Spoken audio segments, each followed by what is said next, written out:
Salut à tous, bienvenue sur votre info Mercato du jour. Au programme, Xabi Alonso aux conférences suite à l'échec contre Barcelone, 3-2, c'est Vinicius qui a demandé à sortir. Manchester United est un concurrent sérieux pour signer un milieu de terrain de 100 millions de livres sterling, tandis que les coéquipiers des Red Devils de Bruno Fernandes sont convaincus qu'il a terminé à Old Trafford. Liverpool a fait une offre étonnante pour la superstar du Real Madrid, Jude Bellingham. Oscar Bob pourrait encore devenir une option pour Crystal Palace, le 4 info Mercato du jour.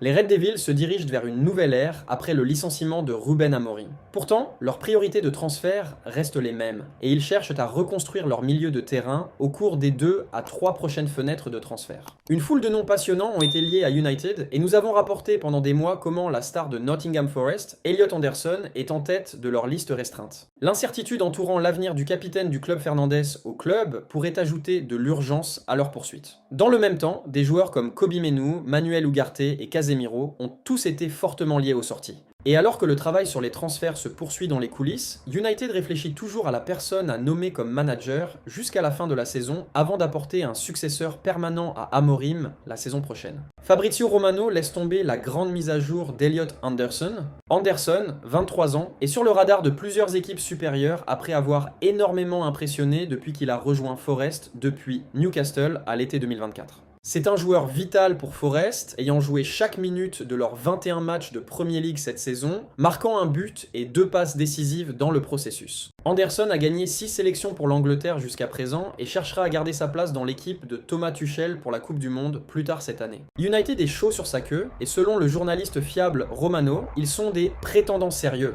pour le signer. Cependant, tout déménagement est susceptible d'avoir lieu l'été prochain en raison de la réticence des Tricky Trees à vendre en milieu de saison. Dans tous les cas, des sources suggèrent qu'il pourrait prendre jusqu'à 100 millions de livres sterling pour l'attirer du terrain de la ville. Ce sera un mouvement d'été. Il est donc encore tôt pour mentionner un favori. Bien sûr, je peux vous dire qu'il est très haut sur la liste de Manchester United, avec Carlos Baleba de Brighton, a déclaré Romano sur le podcast Market Madness. Il y a 2-3 joueurs que Man United suit. Je pense qu'ils seront occupés avec les milieux de terrain en 2026, et Anderson est l'un d'entre eux, c'est sûr. Je suis donc sûr que United sera dans la conversation. Ensuite, il y aura beaucoup de clubs qui s'en tiennent à lui. De plus, ceux que vous avez mentionnés, Man City, vont également chercher des milieux de terrain. Soyons ce qui se passe à Chelsea. Je pense donc que ce sera une grande bataille. Mais pour le moment, ce que je peux dire, c'est que Man United, c'est sûr, a mentionné son nom plusieurs fois en interne, et je m'attends donc à ce qu'il soit de sérieux prétendants à la table. La peur de sortie de Bruno Fernandes révélée.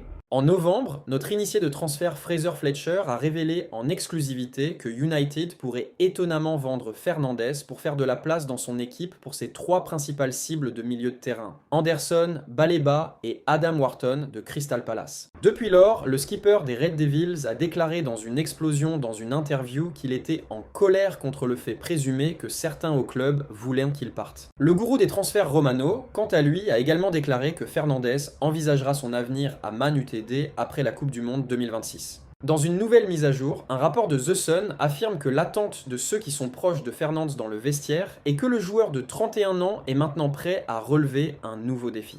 Le rapport indique que les proches de Fernandes craignent qu'il en ait assez de la tourmente constante dans laquelle le club se trouve. The Sun cite une source disant « Certains membres de l'équipe pensent que Bruno en a assez et, pour être honnête, ils ne le blâment pas. » Il donne toujours 100% et est le meilleur joueur du club depuis qu'il a rejoint. Mais il pense qu'il se sent laissé tomber par le nouveau modèle de propriété et que le départ d'Amorim n'a pas aidé. Il n'est pas un candidat probable pour un déménagement à grand argent en Arabie Saoudite parce qu'il est un puriste du football. Mais personne ne peut douter à partir du moment où il a signé pour Manchester United, il a tout donné. Personne ne veut qu'il parte, mais ses coéquipiers comprendraient s'il le faisait. United planifie d'autres discussions avec Ole Gunnar Solskjaer. Nous avons rapporté vendredi que les principaux prétendants à devenir le nouveau manager intérimaire de United sont les légendes du club Ole Gunnar Solskjaer et Michael Carrick. Des sources ont également minimisé les suggestions selon lesquelles Solskjaer pourrait être nommé et Carrick être amené en tant qu'assistant. Il est plus probable que ce soit l'un ou l'autre, pas les deux. Nous avons révélé que d'autres pourparlers étaient prêts à avoir lieu avec Solskjaer et Carrick. Maintenant, le Manchester Evening News a soutenu nos informations, déclarant que United se prépare à une nouvelle série de discussions avec Solskjaer. Selon les bookies, Solskjaer et Carrick sont au coude à coude dans la course pour devenir le patron intérimaire des Red Devils, avec de grands développements attendus bientôt. L'entraîneur du Real Madrid, Xabi Alonso, s'est exprimé devant les médias après la finale de Supercoupe perdue face au Barça. And flash interview? Est-ce que cela fait plus mal encore de perdre comme ça? Ça fait mal dans tous les cas, mais ça a été équilibré, très disputé, avec des moments, avec de tout. On reste avec le sentiment que les dernières occasions, ces deux occasions très nettes, nous avons été très proches. Le match a été disputé jusqu'à la fin et je tiens à féliciter le Barça. Tout s'est détraqué après la première pause hydratation. Oui, il s'est passé beaucoup de choses dans les 15 dernières minutes. Jusque-là, nous contrôlions bien le match, avec des phases sans ballon, mais avec les occasions les plus nettes des 30 premières minutes, celles de Vini et Gon. Et puis, sur une perte de balle plutôt que sur un jeu organisé, nous avons concédé ce premier but. Mais l'équipe s'est battue jusqu'au bout. Elle s'est battue, nous sommes rentrés à la mi-temps sur un score de 2-2, il s'est passé beaucoup de choses pendant ces 15 minutes. Et en deuxième mi-temps, ça a été très disputé, très serré, ils ont eu de la chance sur ce but. Nous avons poussé pour égaliser, mais ça n'a pas été possible. Que pensez-vous de la soirée de Vinicius? Il a fait un grand match, il a fait la différence. Son but est extraordinaire, puis il a fait des dégâts sur le côté gauche. L'équipe a beaucoup travaillé, nous sommes battus, mais ça n'a pas suffi aujourd'hui. On parlait d'un regain de morale en cas de victoire. Mais en cas de défaite, il faut tourner la page le plus vite possible. C'est un match, une compétition qui parmi celles que nous avons est la moins importante. Il faut regarder vers l'avenir, essayer de récupérer les joueurs ainsi que le moral, et aller de l'avant. Avez-vous parlé au président à la fin? Que vous a-t-il dit? Rien. Ça a été très rapide. En conférence de presse, malgré la défaite, est-ce un jour où l'on peut être fier des joueurs? Il y a un mélange d'émotions, d'une part la déception de ne pas avoir pu remporter le titre, mais aussi la fierté que l'équipe ait su se battre. Nous nous sommes battus jusqu'à la fin. La finale elle a été très équilibrée avec différents moments, l'équipe a tout donné jusqu'à la fin et est passée très près. Quelle était votre idée avec votre plan de match? L'équipe a eu une excellente attitude, un grand engagement, je savais qu'il y aurait des moments où nous devrions tenir sans le ballon, faire preuve de résilience, de contrôle et de conviction dans ce que nous faisons. Au cours des 30 premières minutes, nous n'avons pratiquement rien concédé. Beaucoup de choses se sont passées en très peu de temps. En deuxième mi-temps, nous avons bien joué sur le côté gauche avec Vini. Sur un rebond, nous avons encaissé le 3-2 et j'étais convaincu que nous allions avoir des occasions d'égaliser. Il nous a manqué cette précision pour aller au tir au but. La condition physique de l'équipe et les absences ont-elles eu une influence? Non, nous avons eu la force nécessaire dans cette dernière ligne droite. La condition physique et les blessures nous pénalisent pour avoir une stabilité et pouvoir répartir les charges.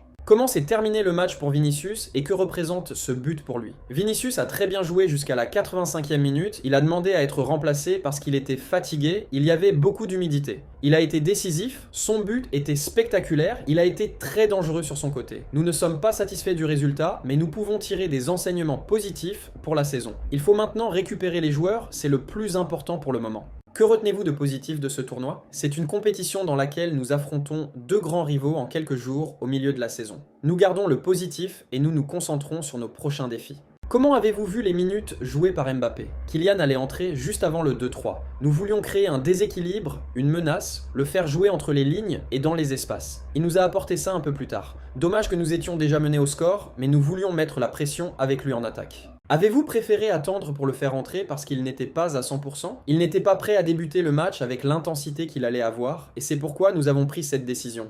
Liverpool a annoncé le lancement de l'offre de Jude Bellingham. Selon un rapport de choc du point de vente espagnol Fichajes, Liverpool s'est fixé pour objectif de signer Bellingham dans un rebondissement choquant. Il est affirmé que les propriétaires de Liverpool, Fenway Sports Group, FSG, préparent un déplacé fort pour l'homme anglais. Les Reds voulaient signer Bellingham avant qu'il ne quitte le Borussia Dortmund pour le Real Madrid en 2023 et ils ont souvent été liés à lui depuis lors. Le rapport indique que Liverpool est prêt à battre son record de transfert pour signer Bellingham car il prévoit de lancer une offre dans la région de 156 millions de livres sterling dépassant les 145 millions de livres sterling qu'ils ont payés pour Alexander Isak l'été dernier. Il convient de noter cependant que les fichages ont une histoire de réclamation bizarre et que leurs rapports doivent donc être pris avec une énorme pincée de sel. Nos sources ont constamment déclaré que Liverpool ne prévoit pas de dépenser gros cet hiver, ce qui n'est pas une surprise après avoir éclaboussé environ 450 millions de livres sterling sur les nouveaux ajouts l'été dernier. Un déménagement pour Bellingham irait donc à l'encontre de tout ce que nous avons entendu jusqu'à présent, alors que le Real Madrid n'a pas non plus l'intention de le laisser quitter le Bernabeu. La star de Manchester City, Oscar Bob, pourrait encore devenir une option pour Crystal Palace lors de la fenêtre de transfert de ce mois-ci, alors que des questions continuent d'entourer son avenir à l'Etihad Stadium. Le joueur de 22 ans a récemment été mis à l'écart pour cause de blessure, mais des sources indiquent que l'incertitude demeure quant à son rôle suite à la signature d'Antoine Semenyo par Man City. Semenyo a fait ses débuts Citizens lors de la victoire 10-1 en FA Cup contre Exeter samedi et il a réalisé une performance fantastique, marquant son premier but pour le club alors qu'il cherche à obtenir une place dans le 11 de départ de Pep Guardiola. Malgré le statut très bien noté de Bob à Man City, la concurrence accrue pour les places a suscité l'intérêt d'ailleurs. Le Borussia Dortmund a été fortement lié à Bob ces derniers temps, l'équipe de Bundesliga ayant exploré un éventuel déménagement. Il y a aussi un intérêt plus proche de la maison, Tottenham, l'une des parties intéressées. Mais Palace fait partie d'un petit groupe de clubs qui ont été informés de sa situation, comme nous l'avons signalé précédemment. En effet, nous comprenons qu'un déménagement potentiel du palais pour Bob est un récit qui pourrait se développer davantage cette semaine. Crystal Palace est prêt pour des pourparlers de crunch avec Man City. Bien qu'il ne soit toujours pas clair comment l'arrivée récente de l'attaquant Brennan Johnson pourrait avoir un impact sur les développements, des discussions entre Man City et Palace sont attendues bientôt concernant Marc Guéhi. Comme indiqué plus tôt cette semaine, Man City a fait de Guéhi une cible de premier plan alors que Guardiola cherche à ajouter à ses options défensives après les blessures de Ruben Dias et Josko Gvardiol. Des sources pensent que les pourparlers ouvriraient potentiellement la porte au nom de Bob dans le cadre de conversations plus larges entre les deux clubs. Palace s'est également interrogé sur la disponibilité potentielle de Nathan Ake pour 2026. Il est donc probable qu'il soit également évoqué dans les pourparlers. Savigno et Omar Marmouche ont également fait partie de la spéculation sur les transferts à Man City, mais c'est Bob qui reste dans la vitrine. L'international norvégien 16 fois cap a fait 47 apparitions au total pour les Citizens, marquant 3 buts et 4 passes décisives dans le processus. Bob, comme Johnson, joue généralement sur l'aile droite, mais la star de Man City a également été utilisée sur l'aile gauche et le milieu de terrain offensif par Guardiola. Voilà pour les infos du jour sur FootXpert. Dis-moi en commentaire ce que tu en penses. Like la vidéo si elle t'a plu et abonne-toi pour ne rien rater du mercato et des breaking news chaque matin. À demain pour encore plus d'actu foot.